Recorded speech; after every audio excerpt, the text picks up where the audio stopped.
দেশে প্রবীণ ও প্রতিবন্ধী ব্যক্তিদের সঠিক পরিসংখ্যান নির্ধারণ এবং সামাজিক সুরক্ষা ভাতা বাড়ানোর তাগিদ দিয়েছেন গবেষক ও নীতি নির্ধারকেরা। বৃহস্পতিবার সমকাল কার্যালয়ে এক গোলটেবিল বৈঠকে বক্তারা এই আহ্বান জানান।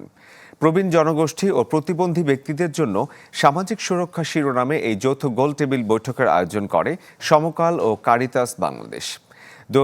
বৈশ্বিক অভিজ্ঞতা সচেতনতা দিবসে আয়োজিত এই সভায় মূল প্রবন্ধে জানানো হয়, প্রতিবেশী দেশগুলোর তুলনায় বাংলাদেশে প্রতিবন্ধী ও বয়স্ক ভাতার পরিমাণ বেশ কম। অনুষ্ঠানে সমাজ কল্যাণ মন্ত্রণালয়ের সচিব ডক্টর মোহাম্মদ আবু ইউসুফ জানান, আগামী বছর থেকে বয়স্ক ভাতার উপকারভোগী আরও 1 লাখ বাড়ানো হচ্ছে।